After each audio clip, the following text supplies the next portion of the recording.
Este vídeo teve o apoio do Board Game Café. A jogar é que a gente se entende. Um café onde podem desfrutar dos vossos jogos e muito mais. Este café está situado em Vila do Conde. E se estão interessados em saber mais, consultem o link na descrição do vídeo. Olá a todos, sejam muito bem-vindos ao canal Dead Board Games e neste vídeo eu trago-vos então este Carpe Diem, um jogo que foi desenvolvido por Stefan Feld, de 2 a 4 jogadores, com duração aproximada de 45 a 75 minutos e distribuído pela Alia em parceria com a Maldito Games. Por isso, se querem aprender a jogar, não saiam daí.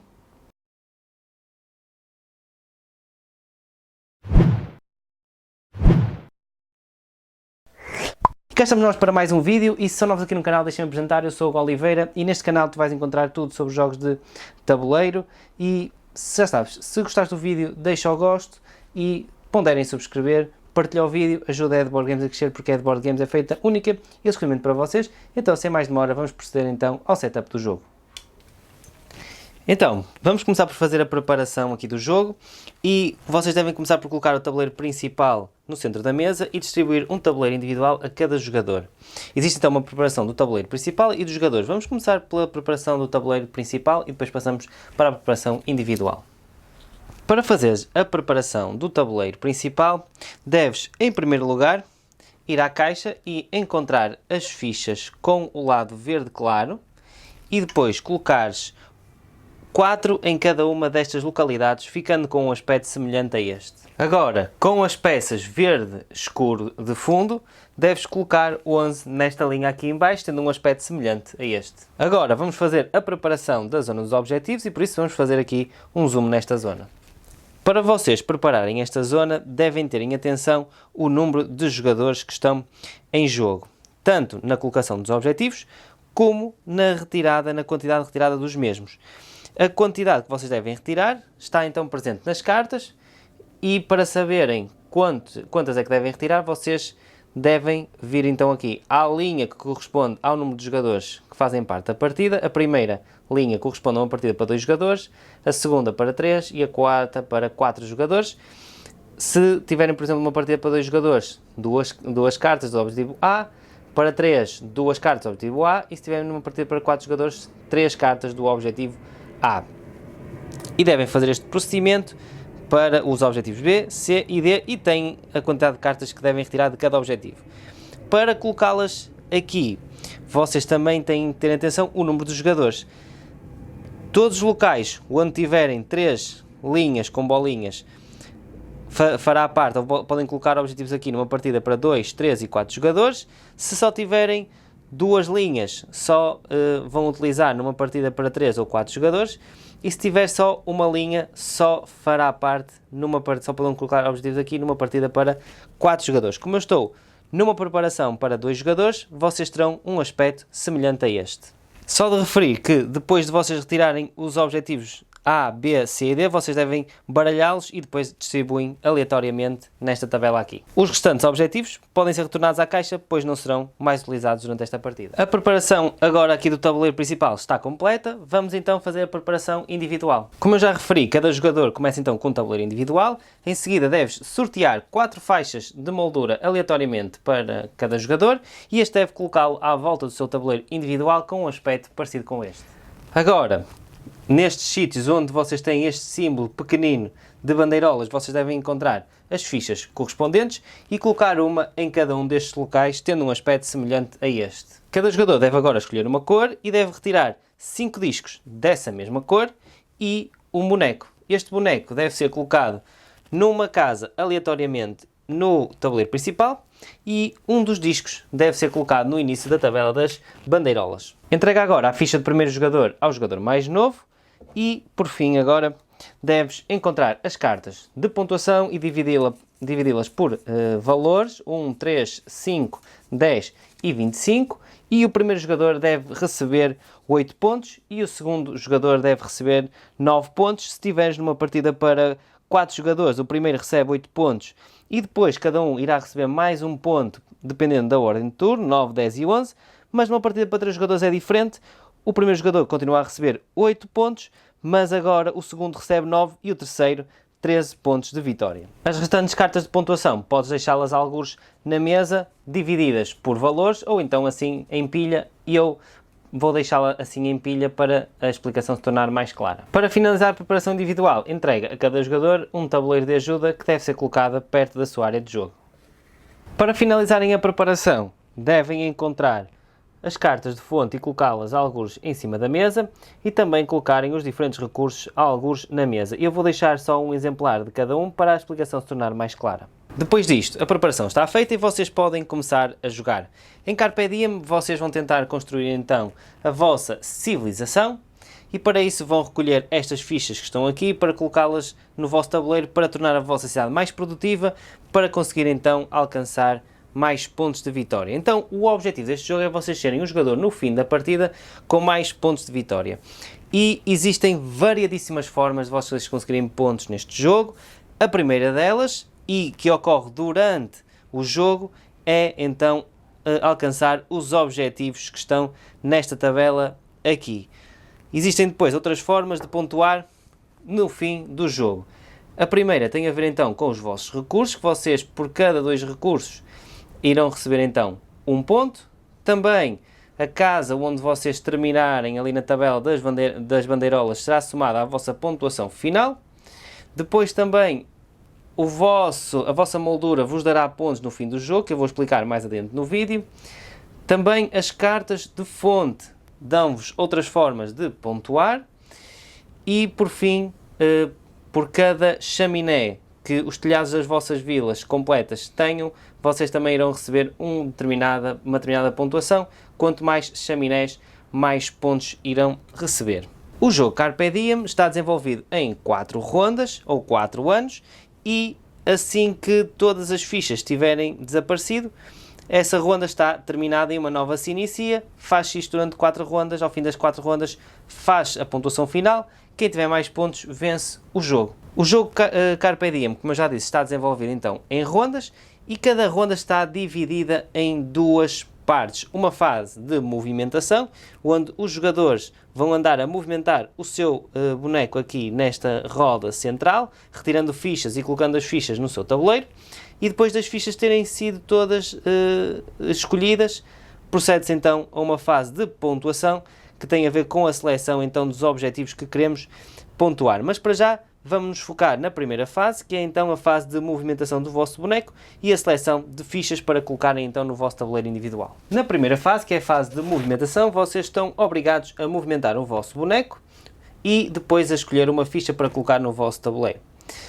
As casas por onde vocês podem movimentar o vosso boneco são 2 e são aquelas que se encontram ligadas à casa de onde parte o vosso boneco. Neste caso, este boneco azul pode-se movimentar para aqui ou então para aqui.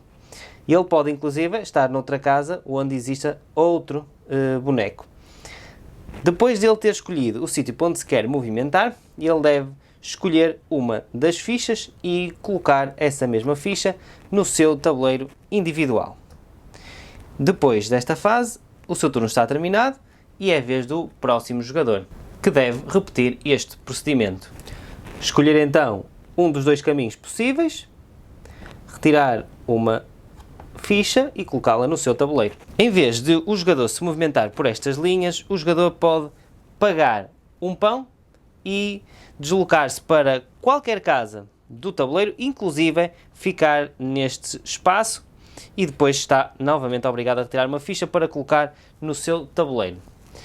Algo muito importante que deves ter em mente é que assim que sejam retiradas de um local tantas peças quanto o número dos jogadores, as restantes fichas são descartadas e devolvidas à caixa de jogo. Algo muito importante é que quando o jogador se desloca para uma casa que não tenha qualquer peça, ele sofre um ressalto e pode novamente escolher uma das 2 linhas para onde se deslocar, inclusive a voltar para a mesma casa e retirar agora uma ficha. E lembra-te, sempre que sejam retiradas tantas fichas quanto o número de jogadores, as restantes fichas são descartadas e devolvidas à caixa de jogo. Este procedimento repete-se até que já não haja mais fichas no tabuleiro central. Depois disto, procede-se à pontuação de fim de ronda, que está relacionado com esta secção do tabuleiro, mas antes de irmos para esta zona, vamos então ver quais é que são as regras de construção e que benefícios alguns edifícios vos podem dar. Então, para vocês colocarem as fichas no vosso tabuleiro, existem algumas regras que vocês devem cumprir.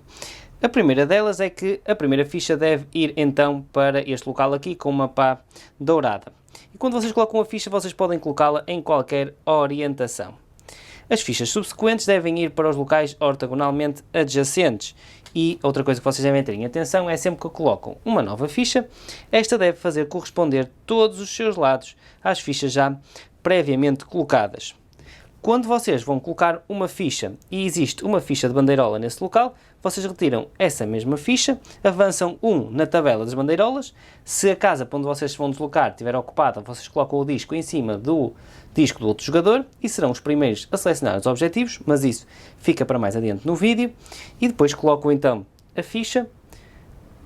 E algo que vocês devem também ter em atenção é que a vossa moldura é contabilizada como relva e quando vocês colocam a ficha devem fazer corresponder esse lado da vossa ficha de relva ao lado de relva da vossa moldura. Por isso, isto não seria uma colocação válida. Sempre que vocês não podem ou não querem colocar uma peça no vosso tabuleiro, vocês viram-no com a face voltada para baixo e colocam-na então na vossa reserva pessoal. E estas são então as regras que vocês devem seguir quando colocam então as fichas no vosso tabuleiro individual. Vamos então passar aos edifícios e ver como é que cada um deles funciona. Um deles é então as vilas e quando vocês constroem uma vila, vocês basicamente só estão a ver então os telhados, mas há um pormenor importante que são as chaminés. E esta é então uma das formas de vocês ganharem pontos durante e no fim do jogo. No fim do jogo vocês veem então aqui a pontuação, quanto mais chaminés tiverem os telhados das vossas vilas completas, ou seja, elas têm que estar terminadas, maior será então o número de pontos que vocês recebem. Então este é o primeiro edifício, que são as vilas. Além das vilas, existem terrenos e outro tipo de edifícios que vos dão outros benefícios. Vamos começar então pelos terrenos. Existem 4 tipos de terrenos. As quintas para as galinhas, as relvas para as folhas, as vinhas para as uvas e os lagos para os peixes. E para vocês obterem o benefício, vocês precisam de terminá-los. E vocês podem terminar um ou mais terrenos de uma só vez. Neste caso eu terminei 2. E a quantidade de recursos que vocês vão receber depende do número de fichas desse terreno que vocês acabaram de completar, menos 1. Neste caso eu completei uma quinta e um jardim, que corresponde respectivamente às galinhas e às folhas. Como cada um deles ocupa então 2 espaços, 2 menos 1, 1, ou seja, eu tenho que receber então uma galinha e uma folha. E estes recursos são colocados então na minha reserva pessoal. Então, como eu referi, existem 4 tipos de terrenos. Outros que vocês podem terminar são então as vinhas, se vocês tiverem acesso, por exemplo, a estas 2 fichas. Nunca se esqueçam de fazer corresponder todos os lados. Sempre que tiverem uma ficha de bandeirola, andar 1 na tabela das bandeirolas. Aqui eu recebo então uvas. Como tem 2 espaços, menos 1, recebo uma uva. E a mesma coisa se passa então para os lagos. Sempre que eu termino um lago, eu vou ter então direito a receber peixe, consoante o número de espaços, menos 1. Neste caso eu recebo também um peixe. E estes são então os terrenos. Vamos então avançar agora para os tipos de edifícios e ver os benefícios que eles nos dão. No que toca aos edifícios, existem também 4 edifícios, indo daqui da esquerda para a direita. Temos então a casa do administrador, a casa do padeiro, a casa do mercador e a casa do artesão. A primeira é então a casa do administrador, e esta é uma casa cinzenta e não importa o tamanho, assim que vocês a completem, vocês têm direito a andar 2 casas na tabela das bandeirolas. Outro tipo de edifício que vocês podem completar é então a casa do padeiro, e assim que vocês terminem este edifício, vocês têm direito logo a receber 2 pães que devem colocá-los na vossa reserva pessoal. O próximo edifício é então o edifício do mercador, e quando vocês completam, vocês têm direito a vender todos os vossos recursos por uma moeda mais 1. Neste caso, se eu vender estes 4 recursos, eu tenho direito a 4 moedas mais uma, eu recebo então 5 moedas. E as moedas neste jogo são joker e substituem qualquer tipo destes recursos. Por fim, só falta-vos explicar o edifício do artesão. Assim que vocês completem este edifício, vocês têm direito a vir aqui à fila de baixo, estas 11 peças, escolher uma e colocá-la imediatamente no vosso tabuleiro individual. E uma chamada de atenção, esta linha de peças nunca é reposta ao longo do jogo. Agora, só me falta explicar os edifícios de uma só peça, que começamos então aqui pela padaria, depois a fonte e o mercado. E tem mais ou menos este aspecto. Assim que vocês colocam então uma padaria no vosso tabuleiro individual, vocês recebem imediatamente um pão. Quando vocês colocam um edifício de fonte no vosso tabuleiro, vocês vêm ao baralho de fonte, retiram duas cartas, olham para estas cartas e decidem qual delas é que querem guardar e qual é que querem descartar. Num futuro turno, se vocês construírem outra fonte, vocês têm direito novamente a ir buscar duas cartas e agora podem incluir a carta que tinham anteriormente e agora destas vocês vão escolher duas para guardar e uma para descartar. Por fim, só falta explicar-vos então o mercado, que tem este aspecto, e assim que vocês o colocam no vosso tabuleiro individual, vocês têm direito a receber imediatamente uma moeda. E estes são então os tipos de edifícios que vocês podem construir ao longo do jogo e também já vos expliquei então os benefícios. Vamos ver então agora a fase de pontuação de fim de ronda. Depois das fichas terem esgotado, vamos então para a fase de pontuação. E nesta fase, os jogadores devem pegar num dos seus discos, a começar pelo jogador que está então mais à frente na tabela das bandeirolas, neste caso o jogador azul, e deve escolher um destes círculos, que é formado então por duas cartas de objetivo, e colocar lá o seu disco. Isto representa então os objetivos que o jogador irá pontuar nesta ronda. E como vocês veem, vocês têm que satisfazer o requisito que está em cima para obter os benefícios que estão em baixo, que podem ser pontos ou então alguns benefícios extra. Como vocês veem, também existem edifícios que são a verde e outros que são a vermelho. Os edifícios que são a verde, vocês têm de ter isto na vossa civilização para poderem pontuar. Isto aqui significa que vocês têm, os vermelhos são aqueles que vocês têm que pagar para obter então o benefício.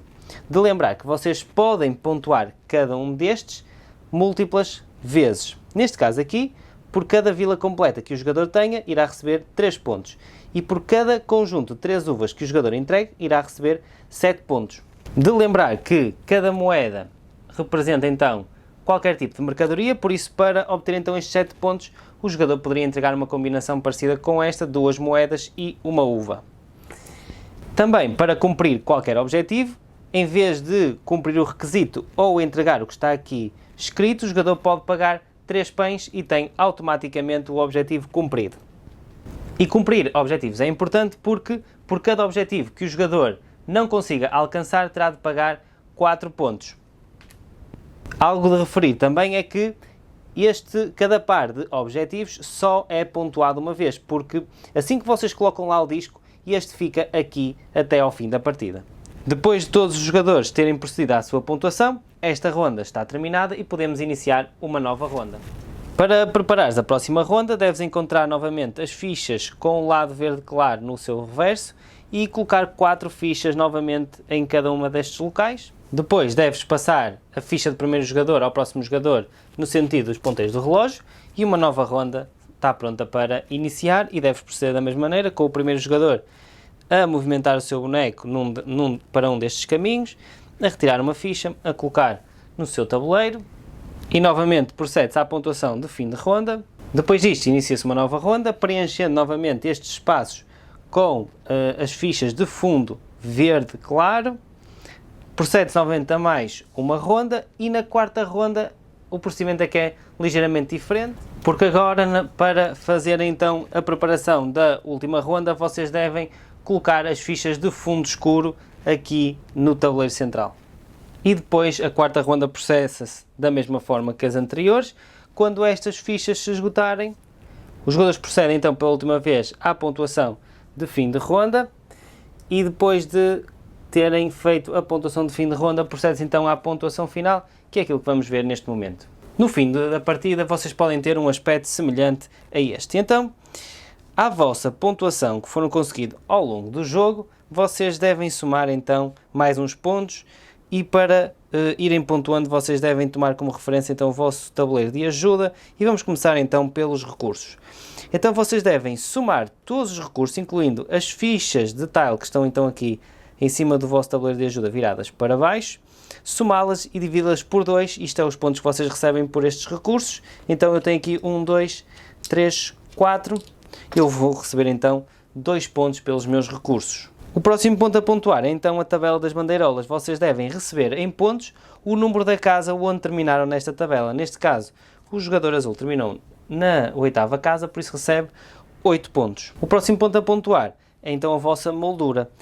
E como vocês veem, tem aqui alguns requisitos que vocês devem cumprir para terem então os benefícios também indicados aqui em baixo. Então, vocês, para terem direito aos pontos que está aqui indicado, vocês devem ter este tipo de edifício atravessado então aqui nesta linha, ou seja, dividido por esta linha. Neste caso aqui era ter uma vila aqui dividido por esta linha, o que não acontece, por isso nós não recebemos este ponto. Neste caso aqui era ter então o terreno verde aqui atravessado por aqui, também nós não temos. Aqui também não cumprimos este requisito, mas se vocês repararem, traçarem aqui esta linha vai intersetar então aqui esta nossa vila e por isso recebemos 3 pontos. E o mesmo acontece aqui para este lado aqui, onde vamos receber mais 3 pontos, 6. E aqui também esta linha atravessa então aqui o lago, por isso recebemos 5. No total temos direito então a 11 pontos. O próximo passo é então as cartas de fonte. O jogador revela então agora as cartas de fonte e vocês veem então que este jogador iria receber 2 pontos de vitória por cada mercado que tivesse no seu tabuleiro individual e 2 pontos por cada lago completo.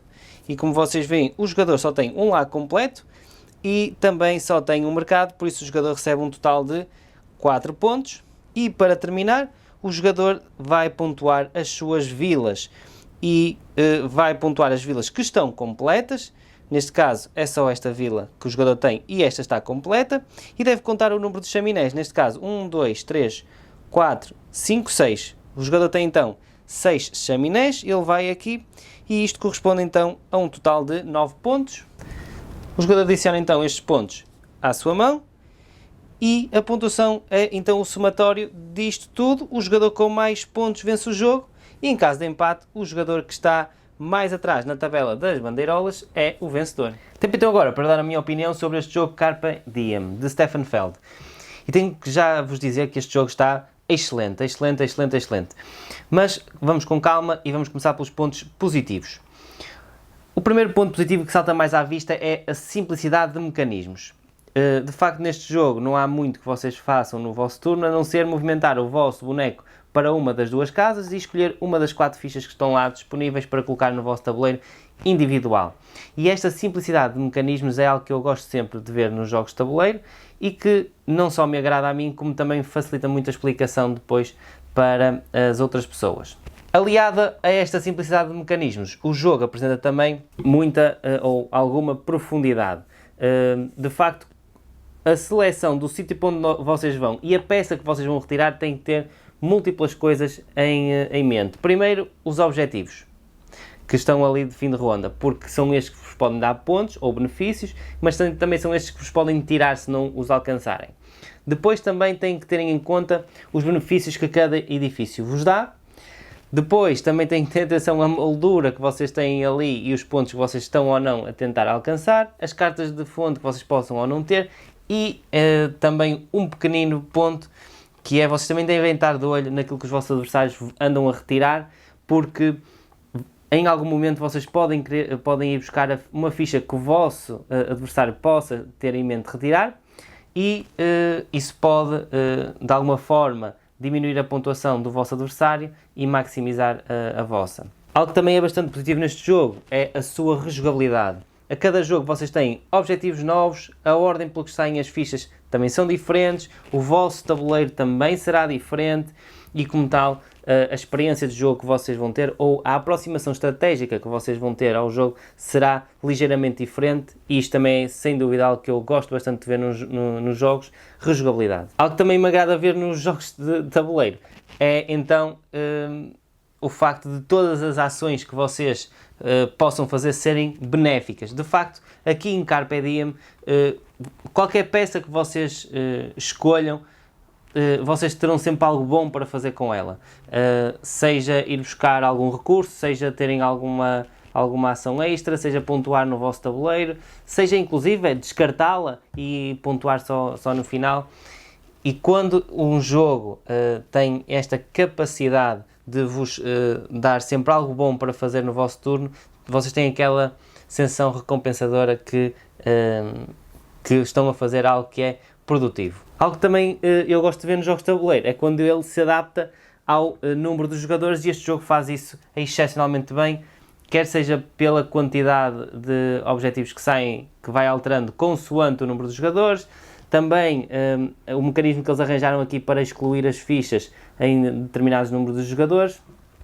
E isto é, sem dúvida, algo bastante positivo, porque o jogo joga-se bem a 2, a 3, a 4, e vocês vão ter exatamente o mesmo feeling, quer joguem com 2, com 3 ou com 4 jogadores. Passando agora para os pontos menos positivos, começo pela produção. Nós temos aqui um designer que é dos melhores da atualidade, e a produção, eu arrisco-me a dizer que é das piores da atualidade. Porquê? Porque se vocês, não sei se vocês conseguem inclusive ver, acho que se consegue ver, mas a diferença entre as tiles verdes escuras e claras é praticamente imperceptível. Inclusive em alguns jogos eu confundi algumas peças e coloquei verdes escuras onde eram verdes claras, e até porque viradas para cima elas são praticamente iguais, não é? Por isso vocês já estão a ver, isto foi uma jogada péssima. Também há os edifícios castanhos e amarelos, são também eles muito semelhantes.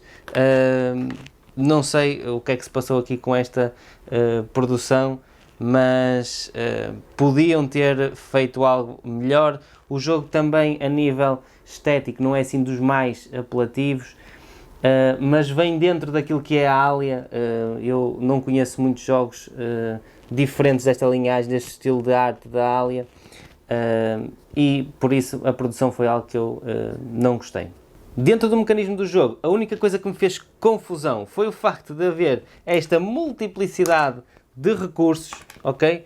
Esta multiplicidade de recursos, vocês têm peixes, vocês têm uvas, têm folhas, têm galinhas, e no fundo estes recursos em si não servem para nada a não ser pontuar. Isto a mim, neste tipo de jogos, mete-me um bocado de confusão. Eu estaria à espera que, por exemplo, estes recursos servissem para pontuar, mas ao mesmo tempo eles mesmos dessem algum benefício, que o jogador pudesse gastá-los para utilizar.